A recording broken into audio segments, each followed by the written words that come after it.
is a book about sailors' superstitions. Many of these myths were collected by Bruce while he was sailing on the Great Lakes. Others were learned in his more than 100,000 nautical miles under sail in many places all over the world. He is here to tell us all about this original marine insurance and some of the history behind why sailors are so superstitious. Please give Bruce a warm Shellback welcome.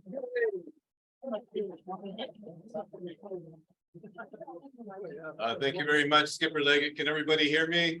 Yep. Yes? Can we turn it up a little bit? I can just speak louder. Hold it closer. Yeah, that makes it better. This one's better. Okay. How's this? Instead of talking about my book, I thought I'd just sing karaoke for you. So Get the other mic. I take requests. Play far away. So superstitions. We are in our society. You know, we're all faced with superstitions from the time we're born. From the first time somebody puts a birthday cake in front of you and tells you to make a wish before you blow out the candle, we become indoctrinated with superstitions. All these land-based superstitions. My grandmother came over from Ireland on a ship called the Empress of Ireland, and she came over chock-a-block full of superstitions. I lived with her for a while, and one of hers main ones that I remember was that you couldn't pass on the stairs. So if you're going upstairs and someone was coming downstairs, you weren't allowed to pass. This went back to a Bible story about one angel ascending towards heaven and one descending. So if she was on her way up and you're on your way down, you had to wait. Oh, I do recall that at times she kind of switched the roles on me a few times so that she could come down and I had to wait. But we have so many superstitions. Some of them are being quite familiar with you. Step on a crack. Break your back. Break your mother's back. Yeah, I remember delivering newspapers as a young man in Toronto.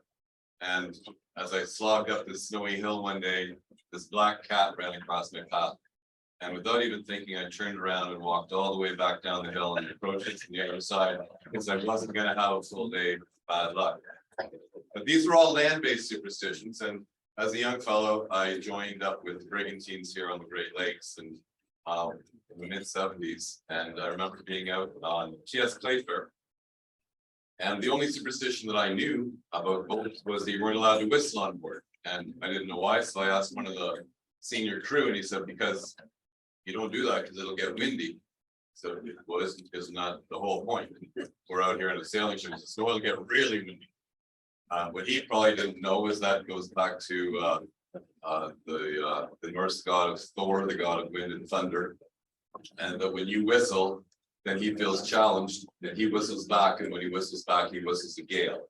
The only person who's allowed to whistle on board was the youngest, usually a ship's boy, the child really, because Thor would not be threatened by a child whistling. And so that's the only person who was allowed.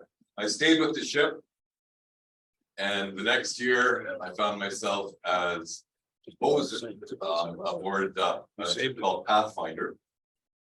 I was an idler, which meant that I got to sleep all night. I didn't have to stand night watches, but I was expected to work all day from sunrise to sunset. But for some reason, I thought it was a good idea one day to sneak into the galley and have a cup of tea. And while I was preparing my cup of tea, in walked the most revered and most feared person on the ship, the captain. And I was really hoping he wasn't going to talk to me or say anything to me, ask me anything about sailing, because I was really faking it till I make it. And to be honest, I probably still am today. But in silence, we poured water into our cups with the tea bags in them, and then we passed around the can of carnation evaporated milk that we used to call canned cow, or if we were being very naughty, we'd call it tin tip. And then in a moment that I would rue forever, I reached up to grab an implement to stir the tea. And unfortunately, what I grabbed was a knife, and the skipper grabbed my wrist and leaned in and just hollered into my ear, "Stir with a knife, trouble and strife, where you're trying to jinx the whole voyage. And then he left me shaking in my boots, and the rest of the crew, all 28 of them, gave me the hairy eyeball for the rest of the day, but lesson learned, don't stir with the knife. Now, I don't want to put any fear into you, but that scary captain is sitting with us tonight, and that's Richard Burchell. So we carried on, and that season we worked our way up through the Welland Canal, and we were at the east end.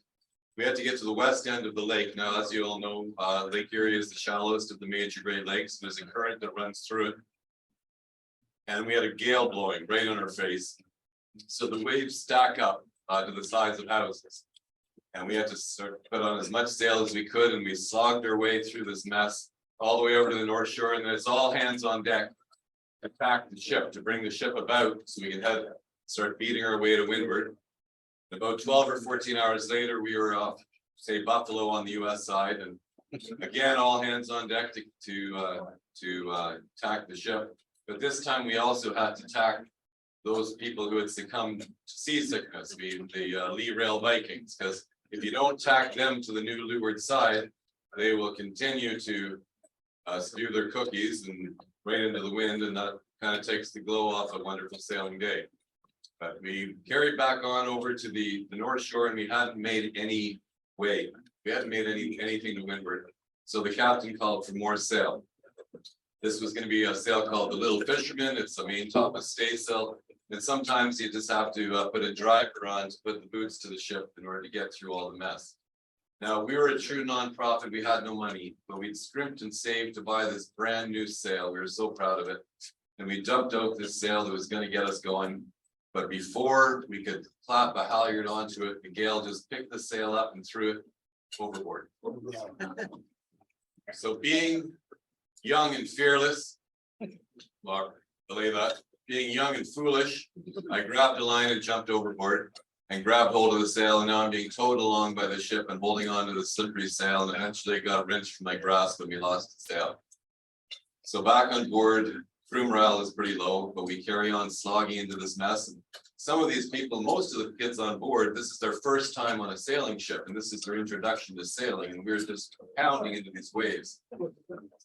Well, all carried on like that till the next morning, when the officer of the watch was doing his inspection, and he looked down and let out this shriek, because our figurehead, this carved wooden bust of an indigenous fellow, with his eyes staring straight forward, keeping us clear of danger, some say contained the spirit of the ship. This had been ripped off the bow by one of the waves and was gone, and crew morale plummeted to its lowest ebb. We were beaten, we were done, we were bruised and tired. So Captain Burchell called all hands on deck, and we all tried to hold on to something as the ship was just rocking back and forth, and waves were coming over and the wind screeching. We all lined up along the seams of the deck. That's where you get the expression towing the line comes from. We were all towing the line there, and he looked around and he said, "There's a Jonah on this ship, and I mean to find him." Now, he was referring to the biblical story, of course, of Jonah and the whale, where God told Jonah to sail in a certain direction, and Jonah defied God's wishes. So God churned up a storm, and Jonah begged his shipmates to throw him overboard in what's called a Jonah's lift, get rid of the bad luck so you can carry on. And they gladly did this. And they threw him overboard, and of course he was swallowed by a whale, and a few days later he was spewed out, and he'd had a literal sea change. And from then on, he was going to follow God's wishes. But from always, anything bad luck on board was called a Jonah. So Captain Burchell was looking at all of us, and all of us were looking at our shoes, and we're all thinking the same thing: no eye contact. Do not look at this man.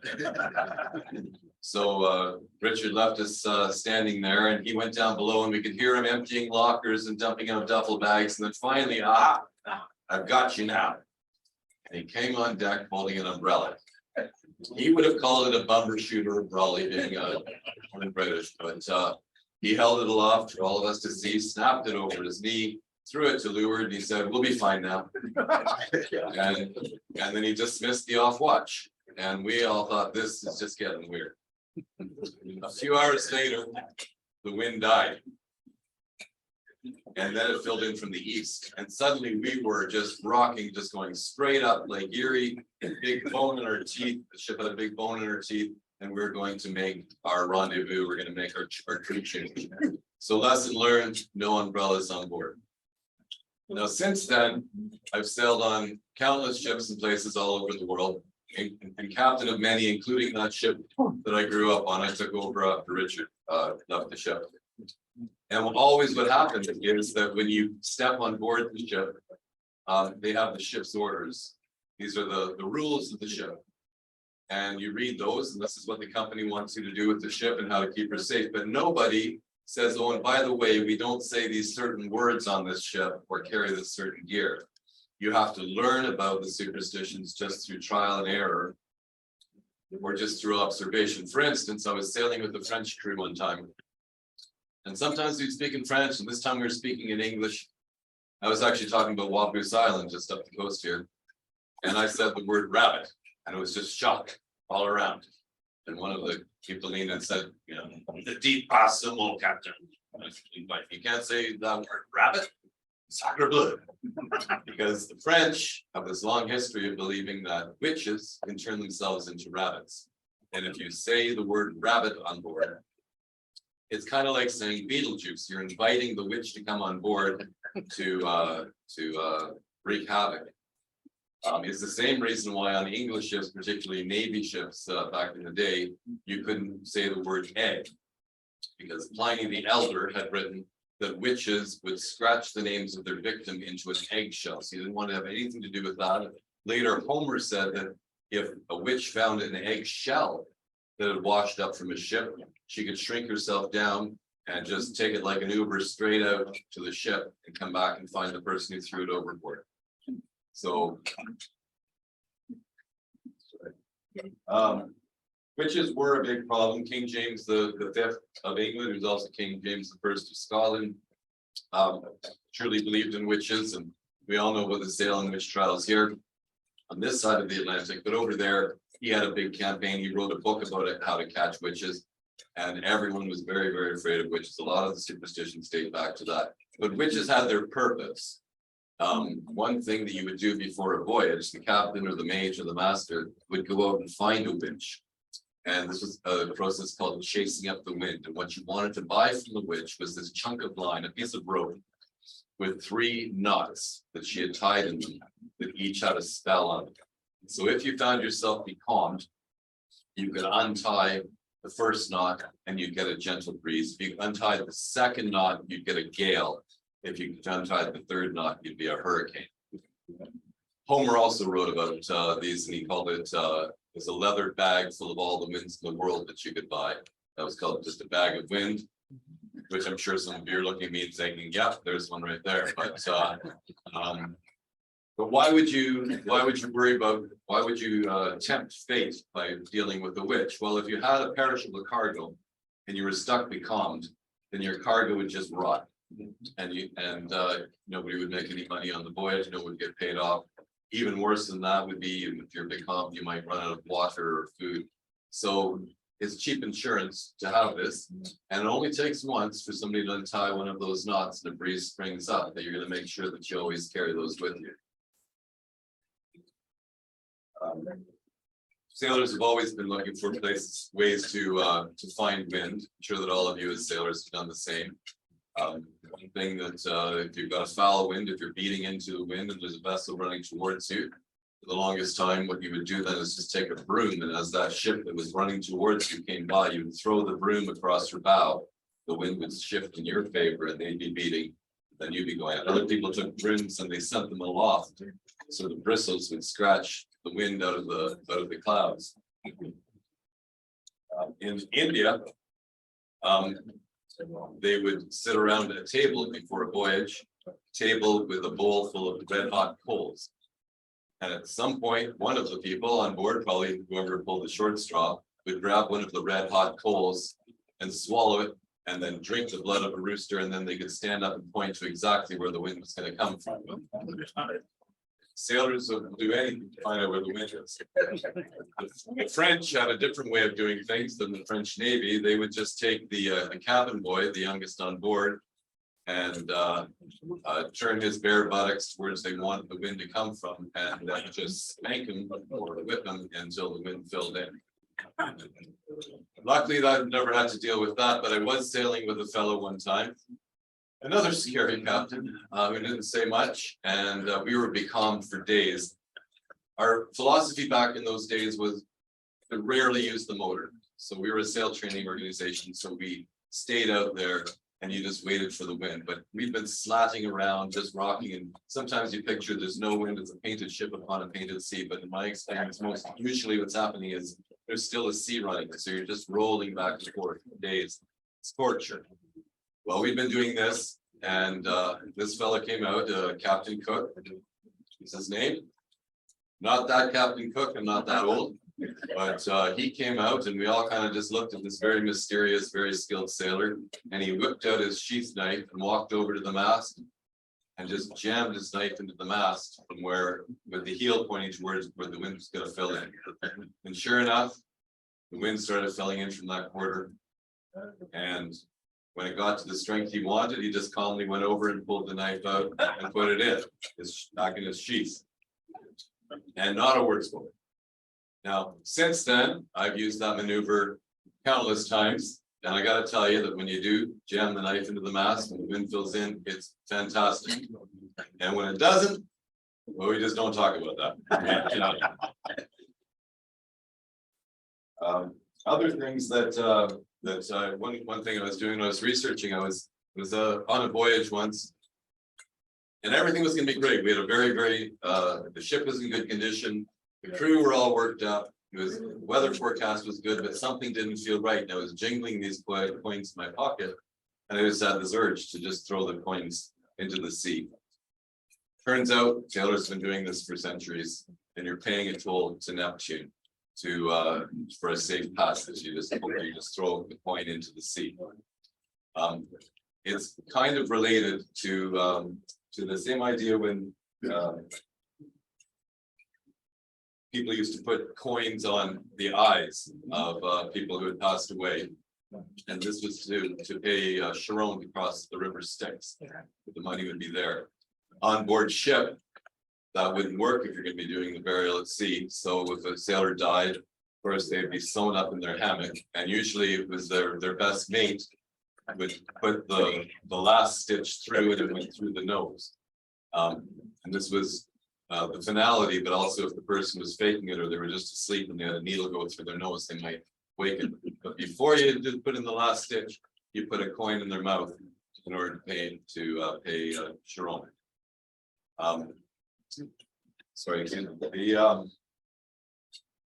it's the same reason why we put, I'm sure all of you have done this, we put coins under the mast. People say, oh, it's just for good luck. But really what it's doing is that if the ship founders, then this will pay for your passage across the river Styx. And we still do it, even though many sailors don't believe in crossing the river Styx, but it's just a tradition and it's good luck. It's another reason why some sailors wear earrings. There's many reasons for that, but one of them was that if you washed up on shore with a gold earring, then somebody might take that earring and use the money by selling the earring in order to give you a Christian burial. It's just a way of carrying currency. So I talked about figureheads. And figureheads, as you know, are the sculptures, usually the carved wooden sculptures that go underneath the bowsprit or just out on the bow. And they tend to almost always have eyes facing forward, and they're looking out for danger. They're keeping you safe. Some, as I say, some of them felt that this had the spirit of the ship. Now, the reason why you see originally, it would be like it was HMS Lion, then it would be a figurehead of a lion. But eventually the style became for women or bare-breasted women. And this again goes back to Homer, because he said that if a woman bared her breast to the sea, it would calm the sea. And so that's why we have these. Now the Italians went a step further, and they said that if a ship was leaving port, if a boat was leaving port, then it was very good luck for all the women in the port to come down and get naked to watch the ships go out to sea. So the sailors would come back. So the sailors would come back, and I guess it just gave an eyeful. But there's another even stronger superstition that is, when you leave port, you never look back. So they must have, some of them must have been torn with it. You never look back because that's bad luck, but also all the women are down there naked. So.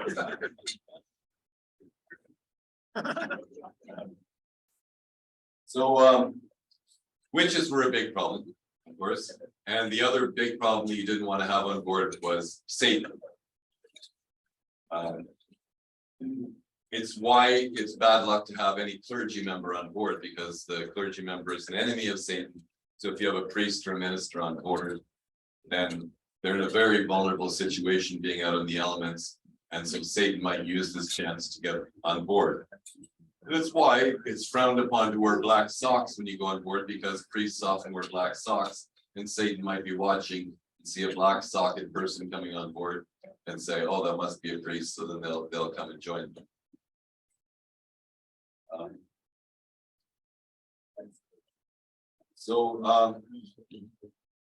I'm gonna shift there. So pigs, in this latest book, never say pig. The other thing that comes in is that this man was walking and he was consumed by Satan and going nuts with all this evil in him, and he happened to bump into Jesus. And he begged Jesus to take Satan from him and cast him into this herd of swine, pigs that were on the cliff. Jesus did this, and the pigs all jumped off the cliff and drowned. And because of that, the association with Satan and pigs was stronger. And of course, they also have cloven hoofs like Satan. And so it's one of the reasons why we wouldn't say pig on board the ship. Having said that, one of the more common tattoos that sailors had was called the ham and eggs tattoo. And that was, you had a pig on one leg and a rooster or a cock on the other leg, on your knee or on the top of your foot, the back of your leg. And the reason for this is that when sailing ships were rolling along, they kept the critters on deck in crates. So when if a ship happened to founder, happened to sink, these crates would be found floating with the alive animals in it, and it was thought that God had taken mercy on these land animals. So it was a preventative against drowning, in order to have the pig on the knee, safety at sea is what it was called. And somebody pointed out to me in one of the lectures, and you always put the cock on the right, and you'll never lose a fight. So if any of you are going to go out and get a tattoo today, make sure that the rooster goes on the right hand side. Sailors have been getting tattooed for years, for centuries. James Cook, when he came back from Polynesia, made it very popular. They went down there, and a lot of them got the intricate Polynesian sort of tattoos, and those were hammered into them. They had sharpened shark cartilage, a little hammer and some ink, and that's where they hammered in with the tat tat tat. That's where we get the word tattoo from. But sailors, a very, very common one that goes back for centuries is to have an anchor. And that's because the anchor is always attached to the ship. So you get an anchor so you won't be lost from the ship. The American Navy didn't like all the superstitious stuff, so they've changed all the meanings. In the American Navy, if you get an anchor tattoo, it means you cross the Atlantic. But the traditional meaning of it is you stay with it. It's the same reason why you sometimes see sailors with a nautical star on them, pole star, because you'll never get lost. You'll always find your way home.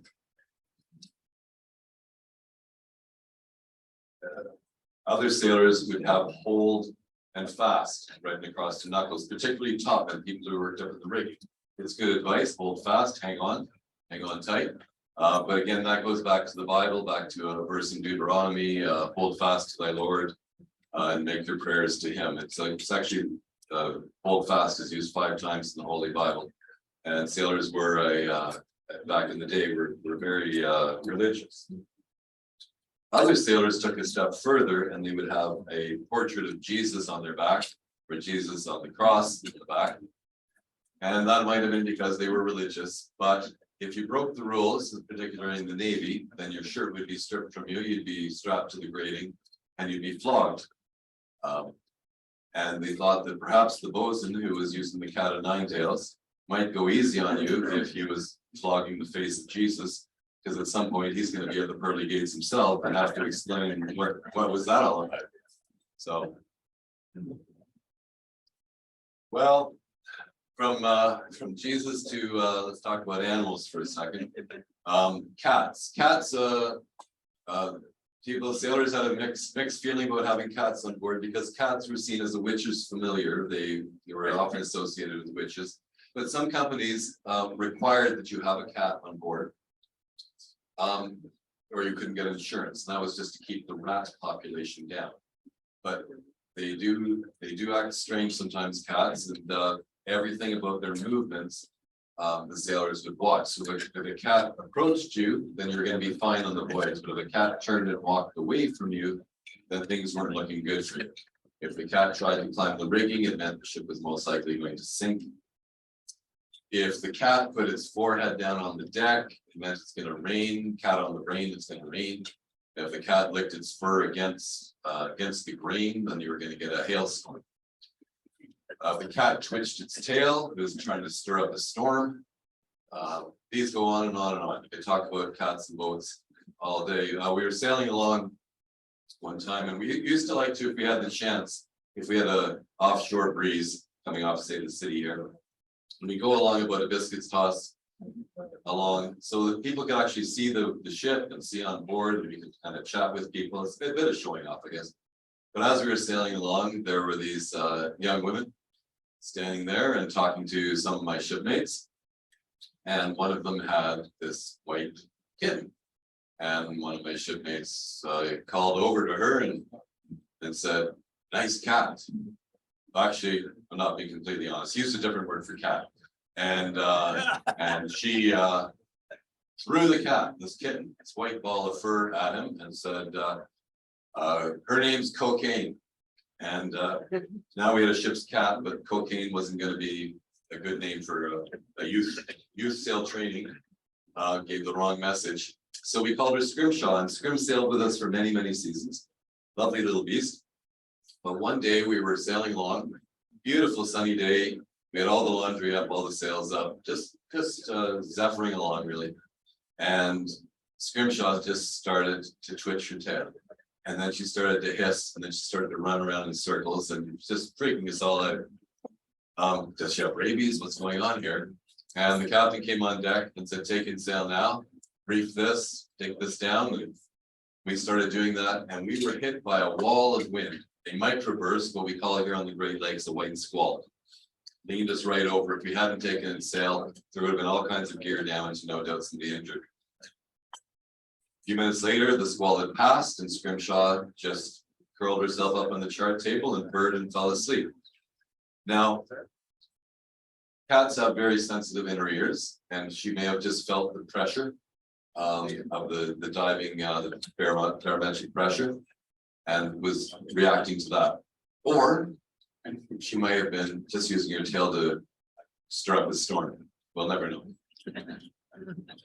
So cats, rats. We've all heard about rats leaving a sinking ship. So if you see a rat coming off of the ship, then the ship is doomed, and that's because rats often stay down in the lower decks, down in the bilges. And so if the ship was taking on water, they were being washed out of leaving. But if you saw a rat actually climbing on board the ship, that was good luck. They were never, again, rats were associated with witches, so they were never called rats on board. They were called longtails, or sometimes they're called millers because they'd be called covered in flour because they didn't swallow the flour. Well, rats, cats, dogs. So on the Great Lakes, there's not many superstitions about dogs, but on the Great Lakes, there was a freighter going through the Welland Canal and had a big black dog running around on the foredeck, the ship's mascot. And this dog, unfortunately, fell overboard and was lost. But for decades later, a black dog was seen on ships that were standing into danger on the Great Lakes. People would report seeing a black dog running back and forth when the ship was in danger. So there's all these reports and tons from the Great Lakes. So I'm going to finish with one last true sea story, and then there's a chance if you want to ask me any questions. try and answer about superstitions, or if you have any you'd like to share yourself. But I'm going to tell you a true sea story about a ship, the SS Melanope, and she was built in the 1880s, and she was going to be an immigrant ship. She was a three-masted bark, so that she had square sails on the foremast and the mainmast, and the aftermast she was fore and aft rigged. She was described in the papers of the time as being one of the most beautiful ships ever built. So all these people were immigrating to Australia, and they were all on deck and saying goodbye to people, saying goodbye to family and friends. And the sailors were all up there waving goodbye. Who knows if they'll be back again? And they had prostitutes on board who spent the night, and there's people who come in. There's all kinds of bumboats, tugboats, skiffs around the ship. People that come out to sell good luck charms and woolen shirts and hats and gloves and foodstuffs. And there's one woman who was described as being an old hag, which was the code word for witch at the time. She had a basket of apples, and she was trying to sell the apples before they left. Well, the call came for all hands ashore. We're going ashore. And everybody started climbing off the ship, but the old hag wouldn't leave. She said, "Not till I sell all my apples." Well, the captain was having none of it. He wasn't going to miss his tide, so he had her forcibly removed off the ship, and she went over the rail kicking and screaming, and she's standing on a little boat, and she lays a curse on the ship, captain, the crew, the passengers, anybody who ever sails on the ship. And they, well, most people just laughed it off as being crazy antics of a person, but the superstitious sailors took this to heart. A few days later, this ship was sailing along, and it's nighttime, and she had a collision, and she lost the whole rig. They had to jury rig with a stumped foremast. They had to go back into port and re-rig, and people were saying it's because of the witch. No, they left, they get off the coast of Africa, and the ship catches on fire. They lose the rig again. They pull in, they re-rig, and the crew are leaving in droves. But they managed to make it down to Australia. They think the curse is gone now. The bosun goes to step ashore, and he falls between the ship and the dock, and he's lost. So now no one's happy. The captain, crew, everybody leaves. They give a new captain and crew, and they decide to do some trading up in the islands down there. And a young guy falls from the rigging, and he's lost. And the ship becomes known as a hoodoo ship, a bad luck ship. Well, the people who own the ship sell to a woman, a widow, very rich widow, and she hires as captain her lover, who's a married man. And 2 weeks into the voyage, she dies. And at night now, though, the crew can hear her calling to her captain, "Oh, captain, my captain." And they're getting freaked out by this ghost now. A few weeks later, the captain dies. And now he's talking to her back and forth. And they get to port, and they have got to get a whole new captain. The crew, again, leave. Nobody wants to be on board this bad luck ship. They get new British owners, new crew, new captain. They start heading up the coast. They're going up towards Washington State in the Pacific Northwest, and they get caught on a lee shore. Captain calls for everybody to abandon ship. They get in the lifeboats, but there's no room for the 3 ship's dogs. So they lock them into a cabin with food and water. They make it ashore. People make it ashore. The ship does wash up on the rocks, and some locals claim salvage. But the owners of the ship go to the Admiralty courts, and they say, technically, we have to have a living representative on board the ship, and that living representative was our dogs. And the court buys it. So they get their ship back, but nobody will sail on the ship anymore. She's cut down, she becomes a barge, she's a coal barge for the Emperor's fleet, and eventually she's just sunk as a breakwater. So the ship that had so much potential just had bad luck all around, and it can all be traced back to this witch, perhaps. But I don't want to leave you with, you have a question? SS Melanope. I don't want to leave you with bad luck, because we could all use some good luck. And the best way that I've found recently for good luck is if you buy a copy of my book. I have just a handful here today, and I'm selling it at a discount, $20 cash if you want them. But if not today, you can pick them up at any bookstore or online. But I do encourage you to to support your local bookstores. And one that I do support here when I'm in Toronto and when I'm on the West Coast, because they do a great mail order business, is the Nautical Mind. So if you want that, then please do that. Anyway, thanks very much for your kind attention. And anybody has any questions about nautical superstitions, or they want to share one of the favorite ones that they use, I'd love to hear them. And if not in the group here, then just come up and find me before I leave. You've got a question? Yeah, I noticed a tattoo on your hand, Yeah, the anchor. Now, Yeah. is that following the superstition or? yeah, so that's has to do with following the superstition, but it also yeah, it marks a turning point. Yeah, And do you follow other superstitions? all of them. And it drove my children. We raised 4 children on the ship, and it drove them absolutely crazy. One of the things that there's so many, but everything has to be right side up. Cans have to be stored right side up. Funny story though, because I mean, I couldn't walk through a grocery store without changing things around. But I was talking to a fisherman on the West Coast and about that and about the cans thing, and he was out and they were actually opening up a can of carnation evaporated milk, and one of the crew opened it upside down as they were setting their nets. And everybody said, "Oh, forget it, let's go back in." But they stayed out, and that night they had a record catch of fish. And from then on board that ship, all the cans had to be opened upside down. So that's the way the superstition. But I've got tons of them. I'm on and off boats all day long in my current capacity of Maritime Museum. And you have to step on board with your right ship. You have with your right foot. You have to lead with your right foot. And I can't tell you how many times I find myself in midair with my right foot thrust forward and suddenly, oh, yeah, I gotta do this jig. So, yeah. Anyway, thanks for your question. Yeah. Can you just ask questions for the people on Zoom that they can raise their hand? Does anybody on Zoom want to raise their hand and ask a question?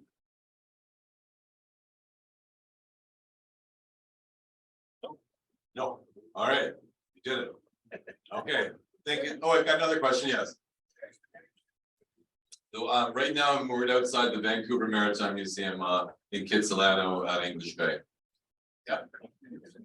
And in fact, the ship that I'm on right now in the Maritime Museum there, they have the RCMP vessel St. Rock. That was the first vessel first Canadian vessel and the first vessel to go west east to the Northwest Passage. First to Dublin, the first to go circumnavigate. And it does tell in the current vernacular the colonial side of the Arctic story. My ship was Inuit owned. And so the Maritime Museum is beginning a fundraising campaign to try and purchase the ship from me, and I wish them well in doing that. And I will tell Skipper Leggett about the link, because it'll be kicking off this week. And so if any of you are interested in following their campaign, we're donating towards keeping the ship in Canada. Yeah, but it's nice to have the two kind of bookended. Yeah. Yes, sir.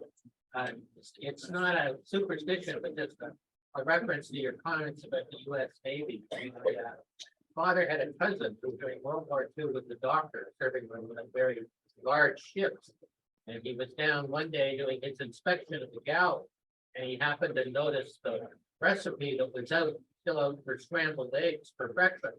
Yeah. And it had, X number of pounds, 100, whatever it was, pounds of powdered egg. And it also had 1 dozen eggs with shells. Oh. And the cook would put the eggs with the broken shells, mix it in 2 things. One, he'd mix it in the pastry when he was baking pies. And secondly, he put it in the scrambled eggs. Enough people would get pieces of shell that they think the whole thing has been made with real eggs. Oh, okay. I thought it was like he was trying to put some calcium in their diet. But no, that's nice. Not bad. Yeah. Good. Okay. Thank you so much, Bruce. That was fascinating. I particularly love the story of having the coin under the keel. Under the mast. I was involved with the building of the Jeannie Johnson in the mountain in Ireland. We were just aboard the replica. Yeah. That I was just there in Ireland. Yeah. Yes, and we watched that coin and over them. And you always put coin heads up so the ship can head up. Okay, heads up, so the ship can head up into the wind. So let's give our guest speaker a lovely round of applause. Thank you. You can find him afterwards if you would like to buy a coffee.